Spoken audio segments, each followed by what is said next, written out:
everyone, this is Tim, and in this video I'm going to be talking about my D&D. Now what that means can be interpreted different ways.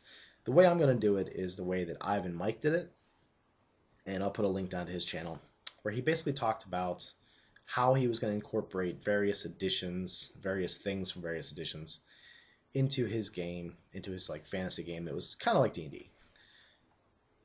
Don Forgecast has said, I'm always going to call it D&D, even if it's, Labyrinth Lord or whatever system you're using.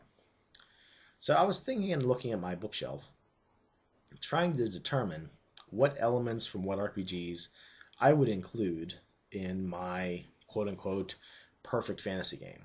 Now, there probably isn't anything that's actually perfect, but what this is would probably be what I'm going to do the next time I run a fantasy game, the next time I run something that's, like D&D. So what games am I going to incorporate? Well, I was thinking a lot about it, and I got a bunch of books around me here. I think the biggest influence on why I want to do this is I have a ton of second edition stuff, and again, all these other RPGs. So I think what I'm going to do is I'm going to try to incorporate second edition AD&D. I got the Monsters Manual, or DMG and Monster Manual.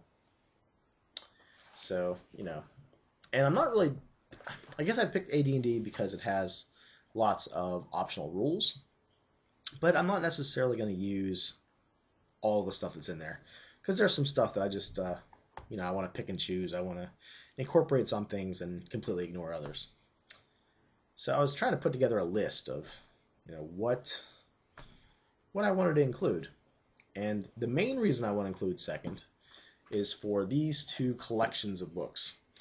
These are the Wizard's Spell Compendiums, and I have 4 of them, volumes 1 through 4, and there are tons of spells in these books.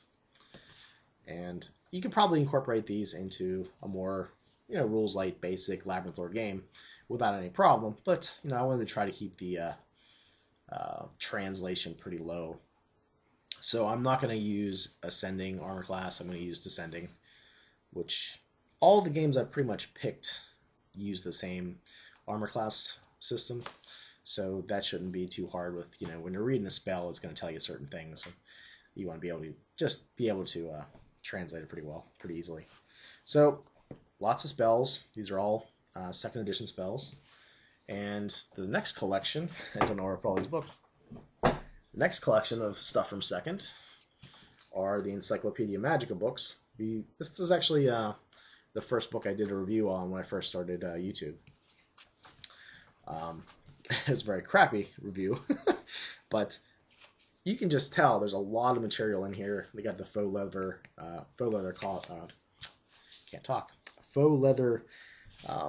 edgings and book bindings and so forth, and they're one of the things I really like about my collection. But there's lots of artifacts and items and stuff in here. Again, they've been designed for second edition, but it wouldn't be that hard to incorporate them into more basic or Labyrinth Lord rule set.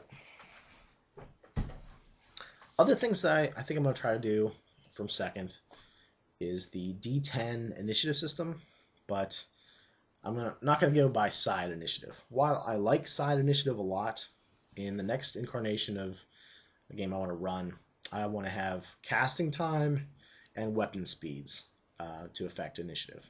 So if you're going to cast a spell, and let's say you roll like a 5, and the casting time is 3, well, you're going to go on 8. And it's not modified by dexterity or anything. It's just a straight D10 dice roll per person. You add in your weapon speed, and then you add in any casting time you have. And spells can be interrupted. And I've always liked when spells can be interrupted by, someone wielding a sword. Kind of brings spells down a little bit.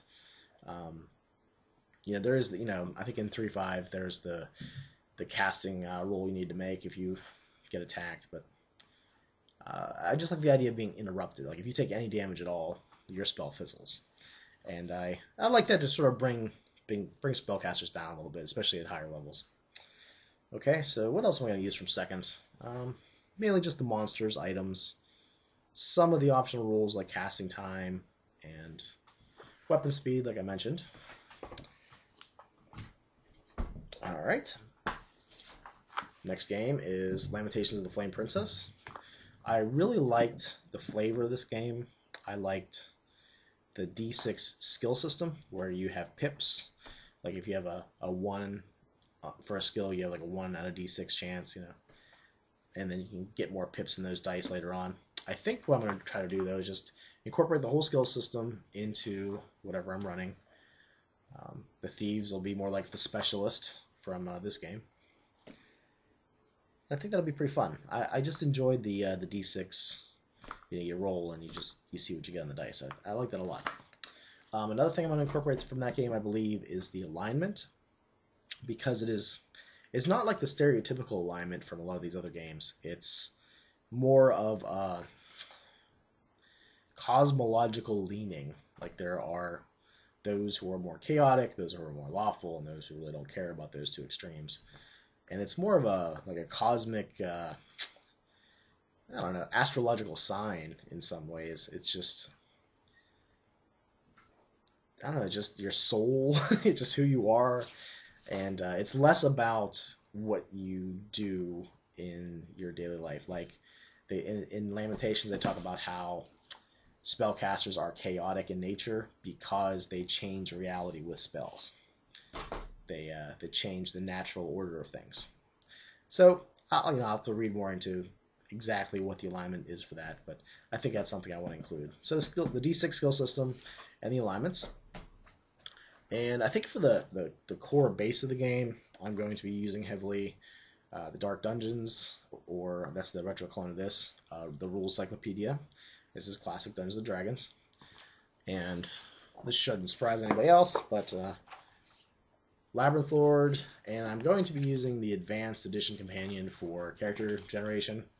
While, again, I like the straight-up Dwarf as class, Halfling as class, I think for this game I want to get a little bit more crunch to it. I want to separate race and class. And what's really nice about Labyrinth Lord is you can do both of those things. You can have, dwarf fighter, all those different things. One thing I'm going to ignore, though, are the level limits, class restrictions. I'm going to open up a little bit, kind of like they did in 3rd edition.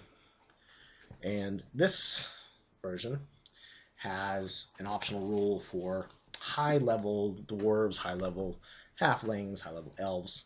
So those XP progressions continue on. And I want to, again, just get rid of those level restrictions. So it's nice that option's in there. I believe the Dark Dungeons, basically get rid of that entirely. The assumption is there are no level limits. So I like that a lot. And I think the last thing I'm going to... Well, there's 2 things, actually. In King Arthur Pendragon, this is a BRP-esque game, obviously about King Arthur. They have ideals and personality traits. I don't think I'm going to incorporate passions, but the personality traits I think are really cool. You have 2 extremes. You'll have one on one side and one on the other side, and then you put numbers to determine where you fall in those 2 extremes. So, for instance, there is chaste and lustful. We have energetic and lazy, forgiving and vengeful, generous and selfish, honest and deceitful, modest, proud, just, arbitrary, trusting, suspicious, merciful, cruel, pious, worldly, prudent, reckless, temperate, indulgent, valorous, and cowardly. And I believe there are systems in here for adjusting those. It might even just be, if you do something in a game, I might say, hey, how about you bump that trait up or bump that one down, because that seems like that's the way you've been playing it. And I think it shows you that your character can change. You're not locked into something. While you might have started out pious at the beginning, you might change and start doing some other things as time moves on. And I think this is going to kind of cover that alignment-esque thing, even though I'm going to use alignment. I'm going to use the vague alignment from Lamentations, but I'm going to have this be more of your day-to-day personality, morals, that sort of thing. But, like I mentioned, it can change over time depending on how you roleplay your character, and I like that a lot. There is one thing I forgot to mention. I want to try to incorporate some of the critical damage charts from Rolemaster into the next version of D&D that I play. And I believe these are going to be just a result of natural 20s. And then we're going to try to maybe roll randomly on some of these charts in here. I'll probably have to modify them to affect the system that I come up with. But I want to, have things like broken bones, more nasty results, decapitations, dismemberment, limbs falling off, those sorts of things. I think that it'll bring another layer of just enjoyment, I think, for me. I really do miss rolling on these tables. Some of the other things in Rolemaster I don't miss at all, but we always loved reading these critical charge tables. So it's one thing I want to include in the next incarnation of the fantasy game that I run. I believe that's all I want to incorporate. Like I said, I'm going to have descending armor class, using FACO, that sort of thing, with a little chart at the bottom for the 2 hit rolls. Just because if I want to run some older modules, I don't want to have to translate anything. I'm just going to basically be able to use them right out of the, word for word, right out of the module. So, do you have a version of D&D or a fantasy game that you would like to make a Frankenmonster of? That's kind of what I call these types of games, where you incorporate lots of different things and make your own version of it. I'd be curious to know.